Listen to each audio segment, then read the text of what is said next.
लाल किले से बात सुनी जाती है, लेकिन हमारे जिले की बात नहीं सुनी जाती है। और ऐसा क्यों होता है? इस देश की जो विरासत है, इस देश की जो संस्कृति है, इस देश का जो इतिहास है, आप एक एक लोग अपना खून पसीना बहा करके इस देश में जो अपना योगदान रखते हैं, आपके मेहनत का कोई मोल नहीं होता है। प्रधानमंत्री के मन की बात हर कोई सुनने को तैयार है, हर रेडियो पे बजता है, हर टीवी चैनल पे बजता है, आपके मोबाइल पे आता है, लेकिन हमारी माताओं बहनों के मन की बात, हमारे भाइयों की बात, इस देश के दलितों, आदिवासी, पिछड़ों, अति पिछड़ों, किसानों और मजदूरों के मन की बात कोई क्यों नहीं करता है? आज हमारे प्रधानमंत्री जी ने कहा कि 2022 तक हम भारत के लोगों को अंतरिक्ष में भेज देंगे। सुनने में कितना अच्छा लगता है, नहीं? कि भारत के लोग 2022 तक अंतरिक्ष में चले जाएंगे, सुनने में तो बहुत अच्छा लगता है। लेकिन हम हाथ जोड़ करके प्रधानमंत्री से गुजारिश करते हैं कि इंसान को धरती से अंतरिक्ष में भेजने से पहले उस इंसान को गटर से बाहर निकाल लीजिए जो हाथ से मैला उठाता है। इस सवाल में आपसे पूछ रहा हूं, आज 21वीं सदी में इस पे आप विचार कीजिए कि इस देश में आज भी ऐसे समुदाय हैं, ऐसे लोग हैं जिनको दलित कहा जाता है, वो गटर में उतर करके नाली साफ करते हैं, हमारी गंदगी को हटाते हैं। आज भी इस देश में ऐसे लोग हैं जो हाथ से मैला ढोते हैं।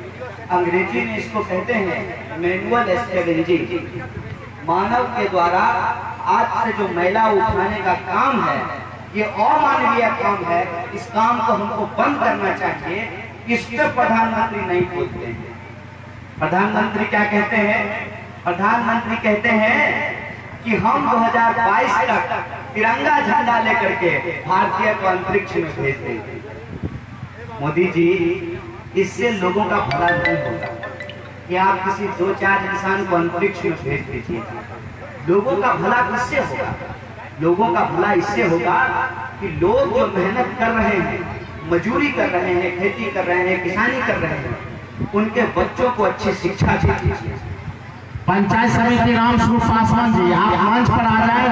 बहुत लोग आपको बेसब्री से खोज रहे हैं। बेचारा कन्हैया जी को भाषण रोकना पड़ा। लोगों का भला इस बात से होगा कि उनके बच्चों को अच्छी तालीम मिले, उनके बच्चों को अच्छी शिक्षा मिले। और हम जितना ही पढ़ें, हम ये नहीं कहते हैं कि हम 10वीं पास हैं तो हमको डॉक्टर बना दीजिए, लेकिन हम यदि डॉक्टर बने हैं तो कम से कम हमको पकौड़ा बेचने के लिए तो नहीं कहिए। एक बात हमको बताइए, सोच करके बताइए। मान लीजिए कि मैं एक हिंदू परिवार में पैदा हुआ, तो हमको यदि पत्थर मारिएगा तो हमारा सर नहीं फूटेगा। ठीक उसी तरह से कोई मुसलमान है, दाढ़ी है उसकी और वो टोपी लगाता है, उसको पत्थर मारेंगे तो उसका भी सर फूटेगा। आपके शरीर में खून बह रहा हो या इनके शरीर में खून बह रहा हो, खून तो सबका एक ही होता है ना।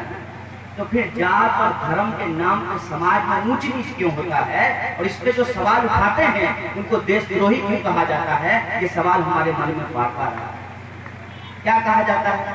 कहा जाता है कि देश में मुसलमान की संख्या बढ़ जाएगी तो हिंदू जो है वो कमजोर हो जाएंगे। इस बात में आपको भरोसा होता है? आपको ये बात सही लगती है? ये सोच करके बताइए कि आखिर हम कमजोर क्यों हुए हैं? हमारे कमजोर होने का मूल कारण क्या है? हमारे कमजोर होने का मूल कारण ये नहीं है कि किसी की संख्या बढ़ रही है और किसी की संख्या घट रही है। हमारे कमजोर होने का मूल कारण ये है कि एक तरफ जो धनवान लोग हैं उनका धन लगातार बढ़ रहा है और दूसरी तरफ जो गरीब लोग हैं उनकी गरीबी लगातार बढ़ रही है। इसलिए हमारा समाज, हमारा देश कमजोर हो रहा है। लेकिन इस सवाल पे हम विचार नहीं करें, इसीलिए हमको हिंदू और मुसलमान के झगड़े में फंसा दिया जाता है। इस सवाल पे हम विचार नहीं करें कि हमारे स्कूल में पढ़ाई क्यों नहीं होती है। शिक्षक जब आते हैं तो बच्चे नहीं नहीं आते हैं, बच्चे जब आते हैं तो शिक्षक नहीं आते हैं, और कई बार आते हैं तो सिर्फ खिचड़ी खाने के लिए आते हैं, पढ़ने लिखने के लिए नहीं आते हैं, पढ़ाने लिखाने के लिए नहीं आते हैं। ये जो सवाल है, इस सवाल पे हम विचार नहीं करें, इसीलिए हमारे बीच में जाति का खेल खेला जाता है। इस सवाल पे हम विचार नहीं करें कि क्यों सरकारी योजना जो दिल्ली से चलती है, जो पटना से चलती है, वो सन्हा गांव नहीं पहुंचती है। इस पे हम विचार ना कर सके, इसीलिए हमको नफरत में धकेला जाता है, हमको उस चीज में झोंका जाता है जिससे हमारे समाज का भला होना नहीं है। एक बात हमको बताइए, आज प्रधानमंत्री जी लाल किला से भाषण दिए, 4 साल में उनको एक बार भी दलित, पिछड़ा और अति पिछड़ा का याद नहीं आया। 2019 में चुनाव होना है तो अचानक से मोदी जी को दलित, पिछड़ा और अति पिछड़ा का याद आने लगा, महिला का याद आने लगा। उस वक्त उनके मुंह में दही जमा हुआ था जब कठुआ के भीतर बलात्कार हुई एक बच्ची के साथ, छोटी बच्ची के साथ, और उनके पार्टी के मंत्री तिरंगा झंडा लेकर के उस बलात्कारी को बचाने के लिए रैली निकाल रहे थे, तब प्रधानमंत्री के मुंह में दही जमा हुआ था।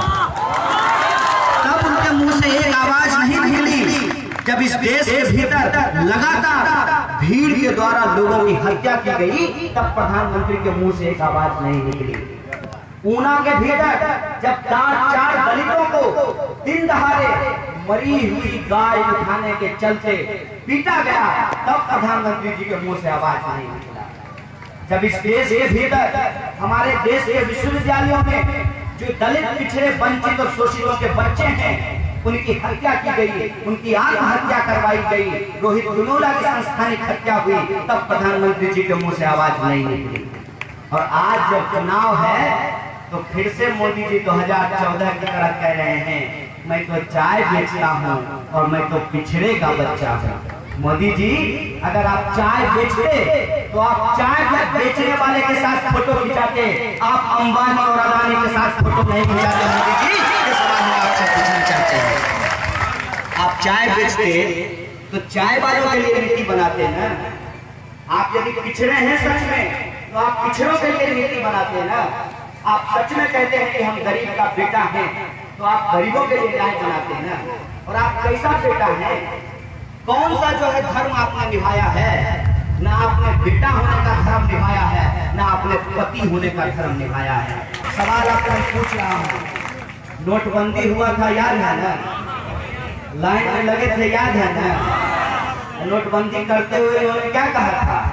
कहा था काला धन वापस आएगा। आया काला धन वापस?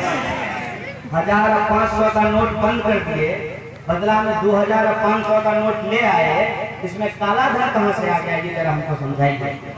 और क्या कहते थे वो जो बाबा जी आते हैं सुबह सुबह कपाल भाती करवाने के लिए, इधर से लीजिए और इधर से छोड़िए, लाला रामदेव जी खूब चिल्लाते थे ना। जब मनमोहन सिंह की सरकार थी तो उस वक्त कहते थे कि स्विस बैंक में सारा काला धन भरा हुआ है, और अभी स्विस बैंक में काला धन की संख्या में 2 गुनी वृद्धि हो गई है। तब लाला जी के मुंह से एक शब्द नहीं निकल रहा है। कहाँ व्यस्त है लाला जी? तो फेस वॉश बेचने में व्यस्त है। पतंजलि का फेस वॉश लगाइए, आपका चेहरा धोया है।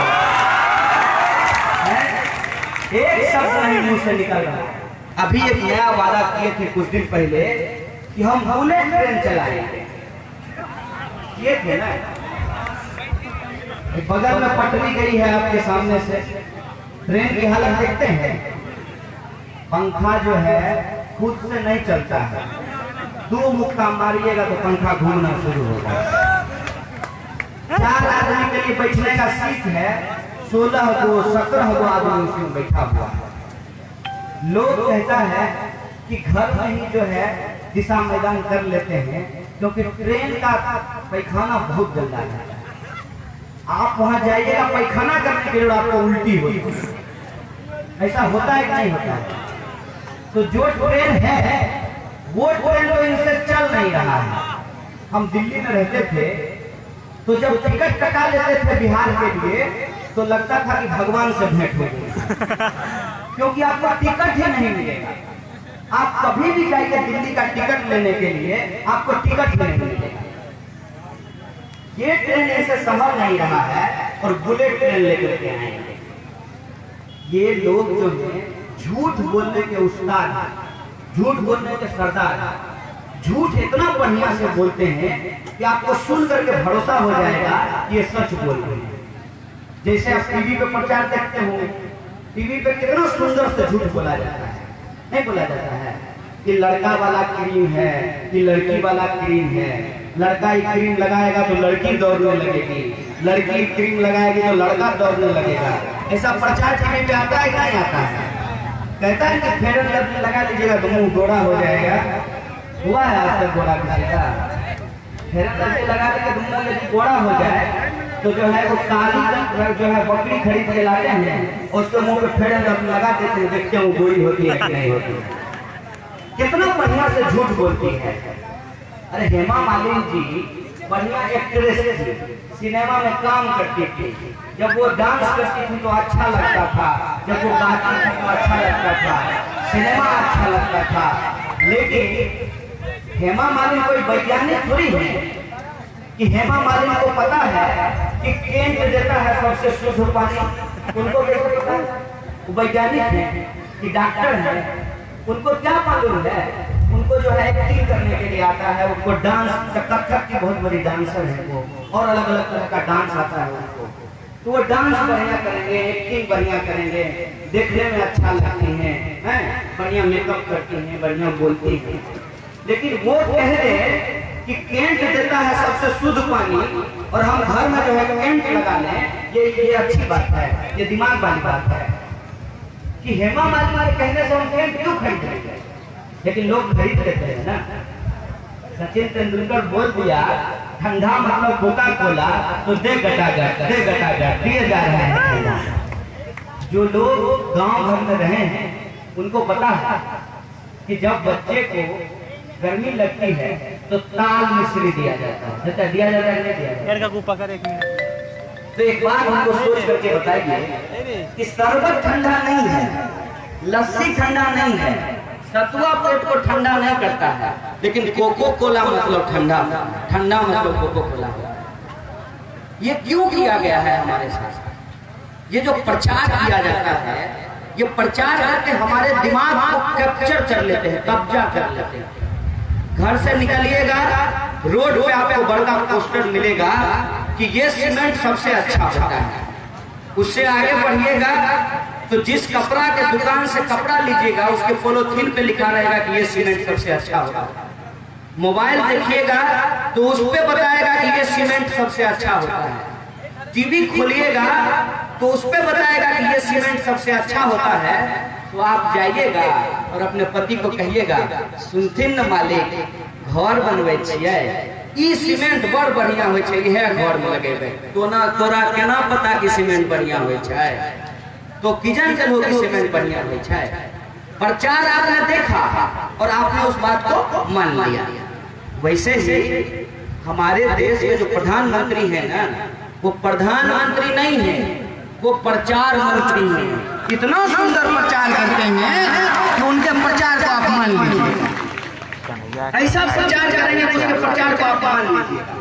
लेकिन जब आप दिमाग से सोचिएगा तो आपको पता चलेगा कि ये सिर्फ और सिर्फ जुमला है, इसमें कोई भी सच्चाई नहीं है।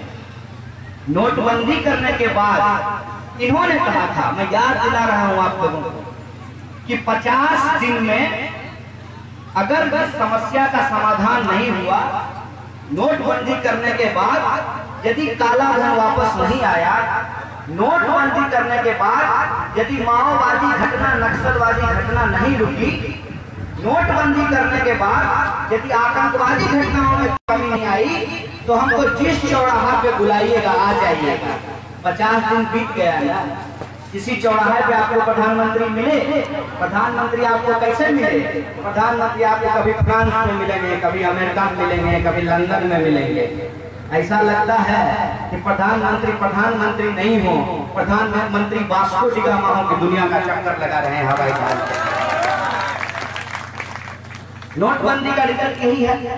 और नोटबंदी में ऐसा प्रचार किए, कोई भी आदमी देखेगा और उस प्रचार को यदि बार बार सुनेगा तो उसको सच मान लेगा। नोटबंदी के लिए ऐसा लगा कि प्रधानमंत्री बहुत त्याग कर रहे हैं, और त्याग को दिखाने के लिए उन्होंने क्या किया कि अपनी माँ को, 90 वर्ष की माँ को कहाँ लगा दिया?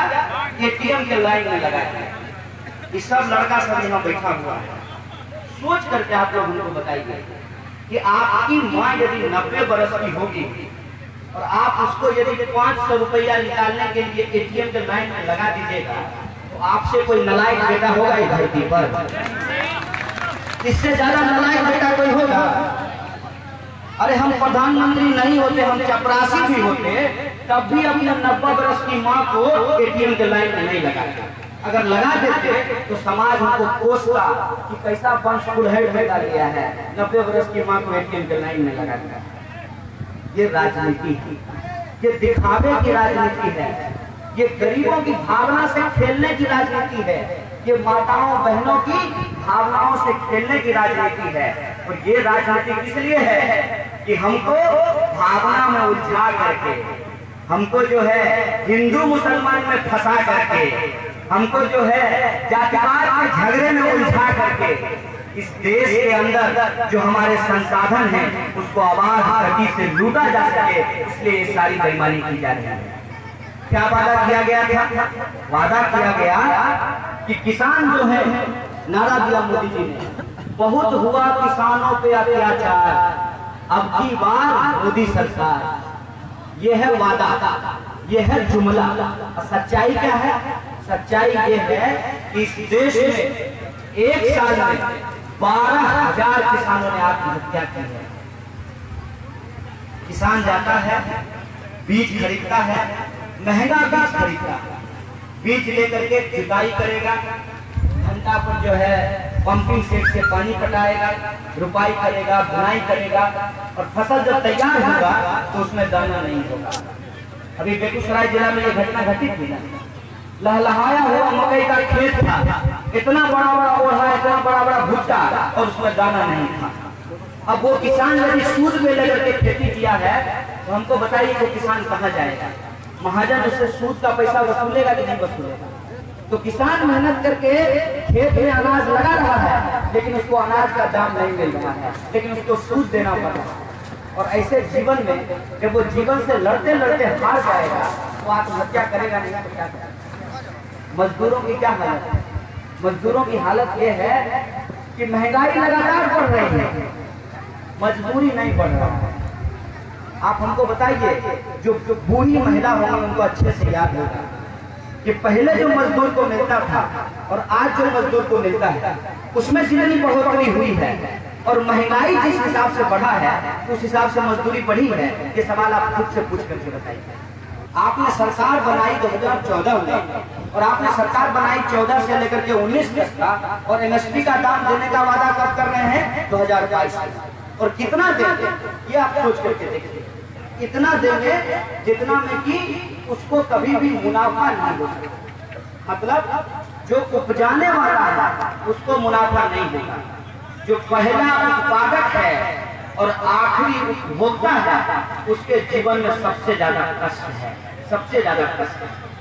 और इस कष्ट को लेकर के सिवाय वादा के और कुछ नहीं किया जा रहा है, जमीन पे कुछ लागू नहीं किया जा रहा है। अभी क्या कह रहे हैं? कह रहे हैं कि हमने हर एक गांव में जो है बिजली पहुंचा दी। बिजली तो हर एक गांव में पहुंच गई है, लेकिन बिजली रहनी भी तो चाहिए। बल्ब जो है आपने गांव में लगा दिया है, लेकिन बल्ब जो है वो जलना भी तो चाहिए। बिजली आपने जिस तार से पहुंचाया है उस तार का मेंटेनेंस भी तो होना चाहिए। बिजली यदि खराब होती है तो उसको ठीक करने के लिए मिस्त्री समय पर आना भी तो चाहिए, लेकिन ये सब चीज आपको दिखाई नहीं देगा। हम ये नहीं कहते हैं कि पिछले 70-71 साल में हमारे जीवन में कुछ बदला नहीं है, बदला है हमारे जीवन में। हमारे जीवन में सुख सुविधाएं आई है, हमारे जीवन में बदलाव आया है, लेकिन उस बदलाव में सरकार की क्या भूमिका है इस पे आप विचार करते हैं। सरकार हम चुनते हैं कि सरकार हमको शिक्षा देगी, सरकार हमको स्वास्थ्य की व्यवस्था करेगी, सरकार हमारे लिए ट्रांसपोर्ट की व्यवस्था करेगी, सरकार हमारे बच्चों को सुरक्षा देगी, सरकार हमको पड़ोसी देश के जो दुश्मन है उससे बचाएगी। लेकिन सरकार बदले में क्या करती है? सरकार कहती है कि शिक्षा देना हमारा काम नहीं है, सरकार कहती है स्वास्थ्य का मुहैया कराना हमारा काम नहीं है। तो सरकार का क्या काम है? सरकार का काम ये है कि आप हेलीकॉप्टर लेकर के 5 साल में आइए और हाथ जोड़ करके वोट लेकर के चले जाइए और फिर 5 साल जो है वो विदेश भेजते रहिए। आखिर सरकार हम क्यों चुनते हैं? क्यों हम को सरकार चुनने की जरूरत है? हम जो टैक्स का पैसा देते हैं वो पैसा कहाँ जाता है, किसके ऊपर खर्च होता है, इस पर हम विचार करेंगे कि नहीं करेंगे? अभी देखिए कि किसान जाएगा कर्जा लेने के लिए तो उसको 50 चीज चाहिए, खेत का कवाला का कागज चाहिए, गारंटर चाहिए, तब जाकर के उसको लोन मिलेगा। लेकिन नीरव मोदी जो है वो 35,000 करोड़ रुपया लेकर के विदेश भाग गया, उसको कोई गारंटर का जरूरत नहीं था। आपका जब किसान कर्जा माफ किया जाएगा 2,000, 5,000, 4,000, तो मुख्यमंत्री जी, प्रधानमंत्री जी फोटो खिंचाएंगे कि हम किसान का कर्जा माफ कर दिए, और चुपचाप 11,000, 12,000 करोड़ रुपया एक पूंजीपति का माफ कर देते हैं और जनता को पता भी नहीं चलता। किसान का पैसा माफ करने में कहते हैं कि पैसा नहीं है, और पूंजीपति का पैसा माफ कर देते हैं, तब पैसा कहां से आ जाता है? हमारा आपका जो टैक्स का पैसा है, इसी पैसे को लूट करके उन पूंजीपतियों के हाथ में बांट दिया जाता है, क्योंकि चोर चोर मौसेरा भाई है। पूंजीपति ही चुनाव में चंदा देता है, और जिसके चंदा से हेलीकॉप्टर पे चल करके घूमते हैं 5 साल उसके लिए ही नीति बनाते हैं, और जब चुनाव का आखिरी वक्त आता है तो फिर से प्रधानमंत्री को दलित, पिछड़ा और अति पिछड़ा का याद आने लगता है कि परिस्थिति समाज में क्या किए हैं आप हमारे लिए? कौन सी योजना इसकी लागू की गई है जिससे हमारा जीवन बेहतर हुआ? ये बात आपको कहीं दिखाई नहीं। आपको दिखाई क्या पड़ रहा है? देश में दिखाई पड़ रहा है कि यहाँ भीड़ में किसी की हत्या कर दी, वहाँ जो है 2 जाति के बीच में संघर्ष हो गया। अभी हाल में जो माहौल पैदा किया गया देश के भीतर, 2 तारीख को पूरे देश के भीतर दलितों ने अपने अधिकार के लिए SC ST एक्ट को जो खत्म करने की कोशिश की गई, उस कोशिश के खिलाफ एक आंदोलन किया, और उस आंदोलन के बाद एक और आंदोलन हुआ कि SC ST प्रिवेंशन एक्ट जो है उसको खत्म करना चाहिए। लेकिन उस आंदोलन का जो विषय था वो सिर्फ यही नहीं था, उस आंदोलन का विषय ये भी था कि आरक्षण को भी खत्म कर देना चाहिए। सुनने में अच्छा लगता है क्या कि सबको जो है समानता मिलनी चाहिए, सबको अवसर की समानता मिलनी चाहिए, और ये बात यदि लागू हो जाए इसमें कोई दिक्कत नहीं है। लेकिन इस पूरे के पूरे बहस को कैसे पलट दिया गया है, इस बात को आप समझिए। क्या कहा जाता है? कहा जाता है कि OBC को आया 40 नंबर और जनरल को आया 50 नंबर, तो OBC का सिलेक्शन हो जाएगा और जनरल का सिलेक्शन नहीं होगा, तो अवसर की समानता कहाँ है? ये बात लोगों से पूछा जाता है, सोशल मीडिया पे सवाल लिखा जाता है। हम भी अब एक सवाल पूछते हैं, मेरा भी एक सवाल है कि आज हम यहाँ खड़ा हैं तो इसके पीछे हमारे माँ बाप का कोई योगदान नहीं है। हमारे माँ बाप की अगर शादी नहीं होती तो हम पैदा होते, तो हमारे माँ बाप का रोल है हमारे पीछे। तो अगर हमारे माँ बाप के पास पैसा है और सामाजिक सम्मान है तो उसका रोल भी है हमारे पीछे। अरे हम महिला होंगे कि पुरुष होंगे, हम ब्राह्मण होंगे कि दलित होंगे, हम हिंदू होंगे कि मुसलमान होंगे, हम बिहारी होंगे कि पंजाबी होंगे, ये हमारे हाथ में है नहीं है? तो हम जिस कोख में जन्म लिए हैं उस कोख के चलते जो हमको पहचान मिली है, उसके आधार पे समाज में हमको सम्मानित या अपमानित किया जाता है कि नहीं किया जाता? अवसर की समानता कैसे हो? कोई मान लीजिए कि गेट पर से दौड़ रहा है और हम यहाँ से दौड़ेंगे तो अवसर की समानता होगी। मेरे घर में लाइट है, मेरी माँ को पोलियो और खसरा का टीका दिया गया है, तो जब हम पैदा होंगे तो हमको पोलियो नहीं होगा, हमको पौष्टिक भोजन मिलेगा तो हमका दिमाग ज्यादा चलेगा। किसी इंसान को पौष्टिक भोजन नहीं मिलेगा तो उसका दिमाग नहीं चलेगा। और हम जब स्कूल से निकल करके जाएंगे तो जो है हमको कोई खाना ला करके देगा, पंखा चल रहा होगा, हमारे लिए पढ़ने के लिए अलग कमरा होगा, और कोई बच्चा स्कूल से जब जाएगा तो भैंसी को लेकर के पोखर में धोने के लिए जाएगा, उसका जो है दूध निकालेगा, घास काटेगा, तो दोनों की स्थिति समान है क्या? तो कंपटीशन में कहते हैं कि जो 50 नंबर लाया वो मेरिटोरियस है और जो 30 नंबर लाया उसके पास मेरिट नहीं है। तो हम कहते हैं कि जिसके माँ बाप के पास पैसा है, जिसके माँ बाप के पास सामाजिक सम्मान है, जिसके माँ बाप के अपने जीवन में एक बेहतर जिंदगी जिया है और अपने बेहतर बच्चे को एक बेहतर जिंदगी जिया है, तब जाकर के यदि वो 50 नंबर लाया है। और ठीक इसके विपरीत जिसके माँ बाप को समाज में सम्मान नहीं है, जिसके माँ बाप के पास घर नहीं है, जिसके माँ बाप ने एक बेहतर जिंदगी नहीं जी है और अपने बच्चे को भी बेहतर जिंदगी नहीं जी दे पा रहे हैं, और वो बच्चा जो कमरे में अकेले पढ़ता है और वो बच्चा जो स्कूल से आकर के घास काटता है, तो कमरे में अकेले पढ़ने वाला, लाइट में पढ़ने वाला, एसी में सोने वाला 50 नंबर लाया और मचान में सोने वाला, मच्छर कटवाने वाला, भैंसी धोने वाला 30 नंबर लाया। कौन ज्यादा मेरिटोरियस है ये बात हमको बता दीजिए। वो कौन मेरिटोरियस होगा? जो आसान जीवन जी करके 50 नंबर लाया वो मेरिटोरियस होगा कि मुश्किल जीवन जी करके जो 30 नंबर लाया वो मेरिटोरियस होगा? ये पूरी बात नहीं बताई जाती है, हमको आधी बात बताई जाती है। और आधी बात इसलिए बताई जाती है ताकि हम समाज में जो समस्या और कमजोरी है उसको समझ नहीं सकते। मैं आपको बताता हूँ एक अनुभव। पाकिस्तान पिछले 70 साल में जो नहीं कर पाया, हिंदुस्तान की जो देशद्रोही सरकार है, ये मोदी की सरकार, इसने 4 साल में ये कर दिया कि हमारे देश के मुसलमान भाइयों के मन में डर पैदा करके आज ये स्थिति पैदा करती है। इस मुल्क में रहते हुए कई बार उनको महसूस होता है कि ये मुल्क उनका है, लेकिन इस मंच से सन्हा गांव की जो परंपरा है उस परंपरा को याद करते हुए, हुनसनी सहाय की जो परंपरा है कि हिंदू होते हुए उर्दू पढ़ा, उन्होंने उर्दू की तालीम हासिल की, इस जंगल तहजीब की परंपरा को याद करते हुए मैं आप तमाम भाइयों को ये भरोसा दिलाना चाहता हूँ कि ये देश जितना हिंदुओं का है उतना ही मुसलमानों का है, जितना ब्राह्मणों का है उतना ही दलितों का है, जितना पिछड़ों का है उतना ही अति पिछड़ों का है, जितना महिलाओं का है उतना ही पुरुषों के साथ है। अगर किसी के साथ अन्याय होगा, इस अन्याय के खिलाफ यदि हम एकजुट होकर के लड़ने के लिए तैयार हैं, अन्याय और न्याय की लड़ाई में न्याय जीतेगा और अन्याय जीतेगा।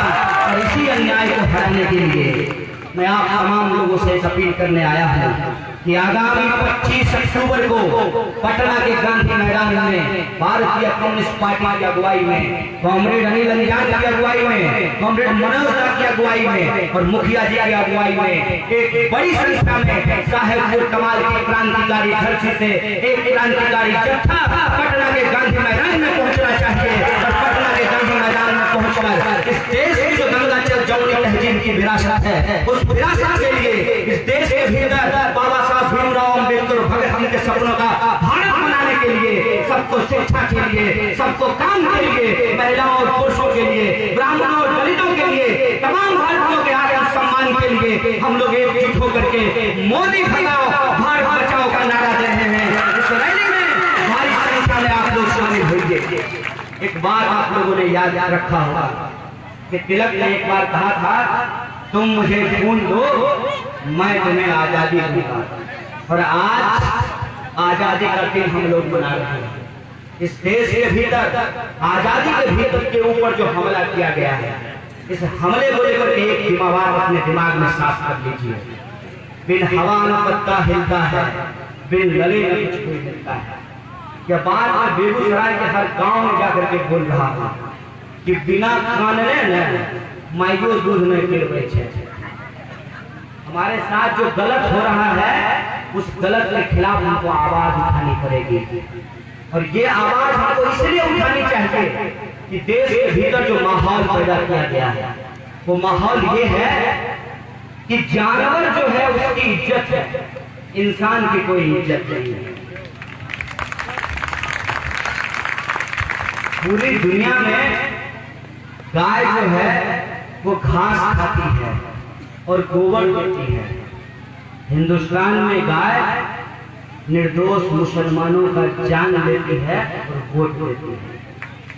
इसमें गाय का कोई दोष नहीं है, इसमें गाय का कोई दोष नहीं है। गाय को जो माय बना करके अपनी राजनीति कर रहे हैं, ये उनका दोष है।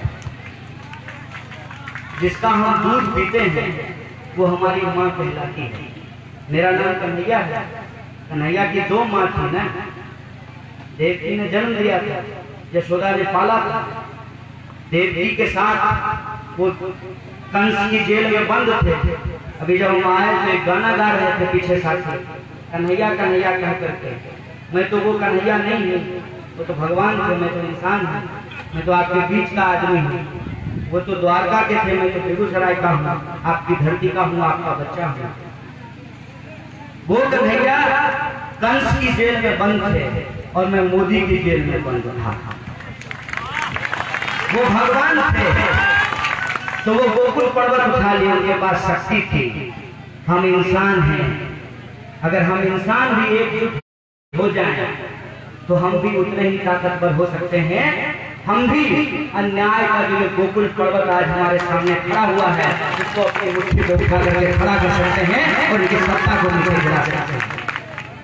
और इनके जो सवाल है उस सवाल को हम तरीके से समझ सकते हैं। ये धर्म की राजनीति कर रहे हैं। गाय के साथ हमारी भावना जुड़ी हुई है, उस भावना से खेल रहे हैं। धर्म आस्था का सवाल है, ये हमारी आस्था से खेल रहे हैं। और ये खेल इसलिए खेला जा रहा है ताकि डर की सत्ता कायम की जा सके। और ये डर की सत्ता क्यों कायम करना चाहते हैं? कि डर की सत्ता इसलिए कायम करना चाहते हैं कि लोग सवाल नहीं पूछ सकें। और सवाल पूछने से इनको क्यों डर लगता है? सवाल पूछने से इनको इसलिए डर लगता है कि ये एलईडी बल्ब का दाम बता देना चाहते हैं, लेकिन राफेल का दाम नहीं बताना चाहते हैं। जहां पैसा ये चुरा करके खाते हैं तो अपनी चोरी को छुपाने के लिए ये लोगों के सवाल को दबाना चाहते हैं, अपनी बेईमानी को छुपाने के लिए ये लोगों के सवाल पूछने के हक को छीनना चाहते हैं। और इसीलिए आज आस्था का इस्तेमाल करके, धर्म का इस्तेमाल करके, हिंदू मुसलमान करके, जात पात करके पूरे समाज में एक नफरत का माहौल खड़ा किया गया है। लेकिन इस नफरत के बारे में एक बात हम लोगों को समझ लेनी चाहिए कि अगर हम सच्चे हिंदू हैं तो हमको भगवान बचाने की जरूरत नहीं है। हमको भगवान बनाए हैं ना, भगवान हमसे ज्यादा ताकतवर है ना, तब हमको भगवान बनाए हैं। हालांकि कई बार ऐसा होता नहीं, कई बार इंसान जो है मूर्ति में भी प्राण प्रतिष्ठा देता है और प्राण प्रतिष्ठा ले लेता है। अभी दुर्गा पूजा आएगा, तो दुर्गा जी में प्राण प्रतिष्ठा दे देंगे, तो जब खत्म हो जाएगा तो प्राण प्रतिष्ठा निकाल करके गंगा जी में फंसा देंगे। मैं उस बहस में नहीं जाना चाहता, मैं सिर्फ ये कहना चाहता हूँ कि यदि भगवान हमसे ज्यादा ताकतवर हैं और भगवान ने हमको बनाया है तो हमको भगवान बचाएंगे कि हम भगवान बचाएंगे? सिर्फ हम ये सवाल पूछना चाहते हैं। यही सवाल मैं उन लोगों से भी पूछना चाहता हूँ जो जुनैद की हत्या होने पे सड़क पे नहीं निकलते हैं, अफराजुल की हत्या होने पे सड़क पे नहीं निकलते हैं, पहलू खान की हत्या होने पे सड़क पे नहीं निकलते हैं, लेकिन धर्म के संबंध में एक बात कह दिया जाए तो वो सड़क पे निकल जाते हैं। तो मैं उनसे कहना चाहता हूँ, दोस्त, भगवान अपनी सुरक्षा स्वयं कर लेंगे, अल्लाह अपनी रक्षा स्वयं कर लेंगे। आप इंसान हैं, आप भगवान और अल्लाह को बचाने की बजाय इंसानों को बचाने का काम कीजिए। ये आपका सबसे पहला धर्म है और मानवता आपका सबसे बड़ा धर्म है। इतना तरीके से हमको बेवकूफ बनाया गया है कि अगर हमारे नाम में मोहम्मद लगा हुआ है तो कन्हैया कुमार का सवाल हमारा सवाल नहीं है। अगर हमारा नाम कन्हैया कुमार है तो पहलू खान की हत्या कर दी गई, जुनैद की हत्या कर दी गई, नजीब को गायब कर दिया गया, तो ये सवाल हमारा सवाल नहीं है। ऐसा नहीं होता है दोस्त। घर में प्लेग फैल गया तो गांव में भी फैलेगा ना। अब गांव में प्लेग फैल गया है तो हमारा घर बचा रह जाएगा। दिल्ली में हवा गंदी हो गई और गंदा किन्होंने किया? जिन्होंने फैक्ट्री चलाई, जिन्होंने एसी का इस्तेमाल किया, लेकिन फेफड़ा तो हमारा भी खराब हो रहा है ना। कुछ बेईमान लोग समाज को लूट रहे हैं और बेईमानी कर रहे हैं, तो इससे उनको फायदा है, वो बेईमानी कर रहे हैं। लेकिन आप ईमान वाले लोग हैं, आपके अंदर अगर गुर्बत जिंदा है, आपके भीतर अगर आप सम्मान का वो तेज और वो ऊर्जा जिंदा है, तो आपको अपने हक के लिए कम से कम खड़ा होना चाहिए, संघर्ष करना चाहिए। और ये मुझे उम्मीद है कि बेगूसराय की धरती कॉमरेड चंद्रशेखर सूरज नारायण सिंह और रामचंद्र पासवान की धरती है। और इस धरती के भीतर जब भी कोई हमला होता है, यह हमला हम सब लोगों के ऊपर हमला है। और यह हमला इस तरीके से है, जिस बात को आप समझिए, जब हमको देशद्रोही कहा गया तो आपको छोड़ दिया गया, आपको छोड़ दिया गया क्या? आप जब बिहार की सीमा से पार करेंगे और उत्तर प्रदेश में आपको कोई पूछेगा कि आपका घर कहाँ है और आप कहेंगे बेगूसराय, तो कहेगा नहीं अच्छा वो देशद्रोही कन्हैया वाला बेगूसराय, कहेगा नहीं कहेगा? तो क्या आपको उस समय जो है जैसे को तैसा ईंट का जवाब पत्थर से नहीं देना चाहिए? आपको ये नहीं कहना चाहिए कि बेगूसराय की धरती राष्ट्र कभी पैदा करती है, राष्ट्रद्रोही नहीं पैदा करती है? तो देना चाहिए। और जो लोग भी ये बोला है उससे हिसाब मांगना चाहिए, नहीं मांगना चाहिए? वादा करके आप आए कि आप हमको अच्छा जन दीजिएगा, वादा करके आप आए कि आप हमारे खाते में 15 लाख पहुंचाइएगा, वादा करके आए कि आप हमको 2 करोड़ रोजगार दीजिएगा, वादा करके आए कि महिलाओं के ऊपर अत्याचार नहीं होगा, वादा करके आए कि किसानों के ऊपर अत्याचार नहीं होगा। अत्याचार नहीं हो रहा है। मुजफ्फरपुर में छोटी छोटी बच्चियों के साथ बलात्कार किया गया कि नहीं किया गया? और बलात्कारियों को बचाया गया कि नहीं बचाया गया? और अभी बलात्कारियों को बचाया जा रहा है कि नहीं बचाया जा रहा है? और आज हम बेशर्मी से कहते हैं कि बलात्कारियों को बख्शा नहीं जाएगा, बलात्कारियों को बचाया जा रहा है, उसके पक्ष में तिरंगा लेकर के रैली निकाला जा रहा है और कह रहे हैं कि बलात्कारियों को नहीं बचाया जाएगा। एक भी वादा जो आपने हमको किया उस वादे को आपने पूरा नहीं किया। जो भरोसा हमने आप में दिखाया, हमने आपको जिताया, हमने आपको अपना प्रतिनिधि बनाया, हमने आपको अपना प्रधानमंत्री बनाया, लेकिन आपने एक भी वादा नहीं दिखाया। और उल्टा प्रधानमंत्री बन करके इस देश का जो गरीब गुरबा का बच्चा है, जो टैक्स का पैसा देता है आपको, और जिस टैक्स के पैसे से सरकारी स्कूल और सरकारी कॉलेज चलता है, उसमें पढ़ने वाले गरीब के बच्चों को आपने प्रताड़ित किया, किसी की हत्या कर दी, किसी को जेल में डाल दिया और किसी के ऊपर गोली चलवा दी। आप मुझे बताइए, आज 15 अगस्त का दिन है, एक दिन पहले उमर के ऊपर जिस तरीके से गोली चलाई गई है, आपको उसकी बात ठीक नहीं लग सकती। आप मेरी बात से सहमत हो सकते हैं, आप मेरी बात से असहमत हो सकते हैं, लेकिन किसी इंसान के ऊपर दिन दहाड़े कड़ी सुरक्षा के बीच में गोली चला दी जाए, ये गलत है कि नहीं है? इस पे आप हमको विचार करके बताइए। और क्या अपराध है? अपराध यही है ना कि हम प्रधानमंत्री नहीं हैं, एक साधारण इंसान हैं। हमारे पास अंबानी और अदानी का ताकत नहीं है, हमारे पास नफरत फैलाने का कोई मशीन नहीं है, हम व्हाट्सएप यूनिवर्सिटी नहीं चलाते हैं, हम गाय और किसी भी धार्मिक प्रतीक के ऊपर राजनीति नहीं करते हैं, हम हिंदू मुसलमान नहीं करते हैं, हम ऊंच नीच नहीं करते हैं। हम अपने हक और अधिकार के लिए, शिक्षा और रोजगार के लिए, किसान और मजदूर के लिए, इस देश की महिला और अल्पसंख्यकों के लिए, आदिवासियों पिछड़ों कुछ के लिए संघर्ष करते हैं। इसलिए आप हमारे सवालों को दबाने की कोशिश करें, और इस कोशिश का नतीजा ये है कि एक साधारण इंसान के ऊपर आप देशद्रोही का आरोप लगा रहे हैं। क्या है आरोप की सच्चाई? आरोप की सच्चाई ये है कि 2 साल पूरा हो गया है, लेकिन अभी तक उसमें कोई आरोप पत्र दाखिल नहीं किया गया। अगर हम देशद्रोही होते, बिल्कुल ठीक बात कहा अनिल दा ने और मनोज दा ने, कि अगर हम देशद्रोही होते तो आप अपना पुलिस का जीप भेज करके हमारी सुरक्षा करवा रहे होते। अगर हम देशद्रोही होते तो आपके बीच में आकर के भाषण दे रहे होते। हम देश में हक की बात करते हैं, और जिन्होंने अंग्रेजों से मिलकर के इस देश की आजादी के आंदोलन के इतिहास के साथ गद्दारी की, आज इस देश की गद्दी पे बैठ गए हैं, और उनके ऊपर जब आप सवाल उठा रहे हैं तो आपके सवालों को दबाने के लिए आपके बच्चों को देशद्रोही का मामला दिया जा रहा है। इसीलिए वक्त आ गया है आप लोगों को विचार करने का कि जो आपको देशद्रोहियों से नवाज रहा है, जो आपके बेगूसराय जिला को अपमानित कर रहा है, जो आपका हक और अधिकार छीन रहा है, इस हक और अधिकार के लिए आप संघर्ष करेंगे कि नहीं करेंगे?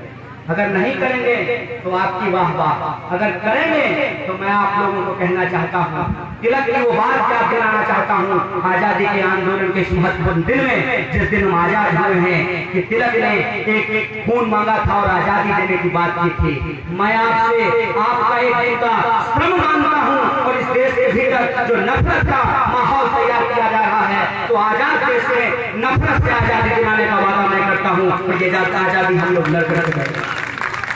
देश से आजादी नहीं चाहिए, देश ऑलरेडी आजाद है।